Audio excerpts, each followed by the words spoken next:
It's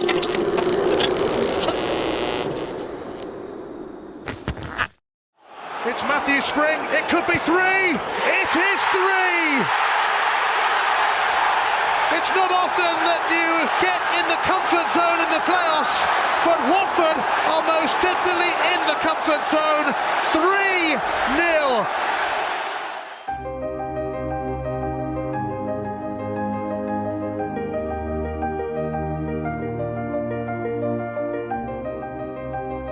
I remember talking to AD afterwards, and he was just like, he just had that calm air about him, like he knew it was a job that had just been superbly executed, and he just had that, as I say, it wasn't an arrogance about it. He still knew there was a second leg. It was just sort of calm confidence, and he just knew that one step at Cardiff. We knew it was going to be a hard game. They had so many good players. They had Andy Johnson, they had Joby McIntyre.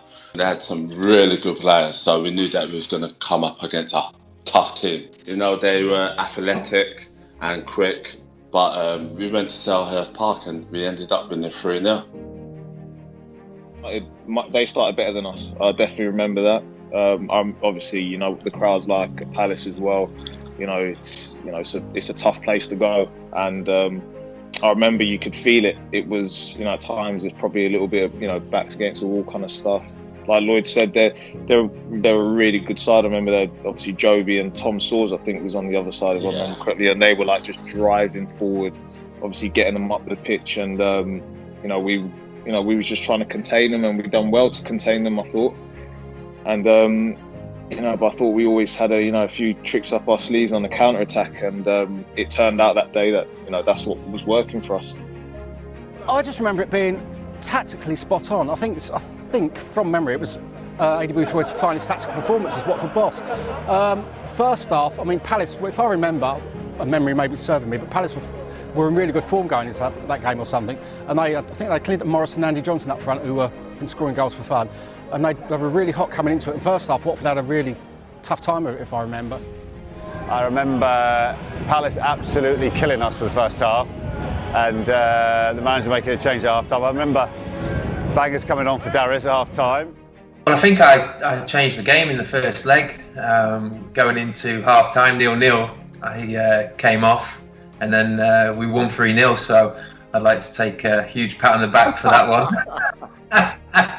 But no, it was a good win, and there was a good side as well. There were some good players who went on after that season to play Premier League years, and many of them. So it was a good win for us, and we took the momentum into the final.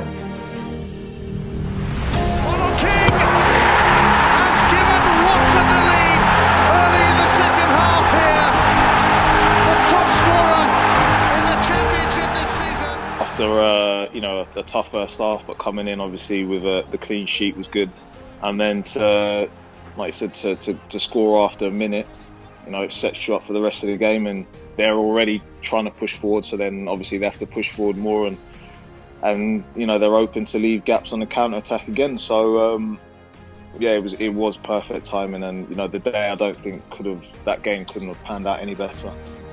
I remember thinking at half time it's a miracle that we got to half time at 0-0. It might be a long second half, and then 45 minutes into the second half we were 1-0 up, and it changed completely from there on, really. I just remember distinctly of all Watford songs over the 20 or 25 years supporting Watford, the E-I-E-I-E-I-O, up the Football League we go, the Marlon King down there, absolute bedlam.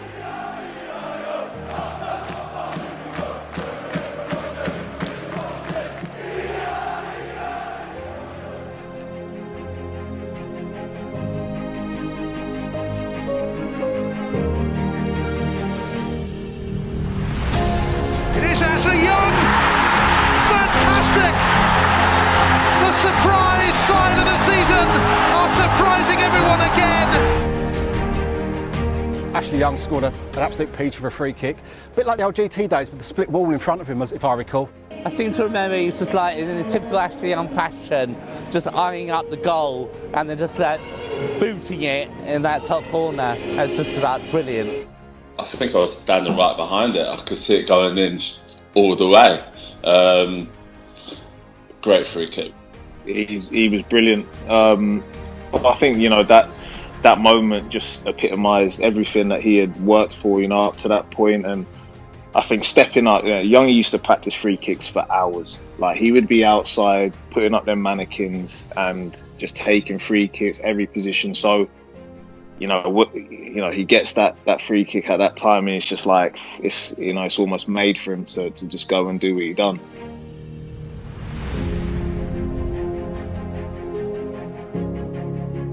For me, Springer was one of the players of the season. I thought he was immense. He just put the icing on the cake, really. It's Matthew Spring. It could be 3. It is 3. It's not often that you get in the comfort zone in the playoffs, but Watford are most definitely in the comfort zone. 3-0. And I remember Springy coming in from this touchline here and doing this little step over and blasting it in the top corner. Yeah, I remember him very well. Yeah. Springy was doing that all season. His timing of run was impeccable, really, and he scored some very vital goals for us from midfield. I think he get double figures. I think he would have got about 8 or 10 goals that season for us. So his goals from midfield was massive for us. I'd put it up there as certainly top 3 best away performances, and to me, I'd rate it higher than the player final win that year, personally, in terms of an actual all-round tactical spot-on performance. Well, it's probably the peak, and I didn't really appreciate it, I think, at the time, how good it was, the group, the spirit within the club, the togetherness amongst the players and the staff and the fans. For me, it'd be up there. It'd be top 5. That was one of the biggest games for us. I don't know where I put it in my ranking, but it's definitely up there. As my career went on after that, I realised how hard it is to go to Selhurst Park and get anything. It was a real eye-opener for me, and definitely something that I recall every now and then.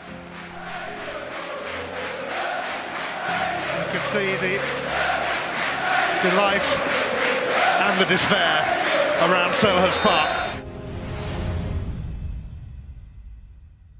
Oi, you know what to do. Click the link over there, yeah? Bosh.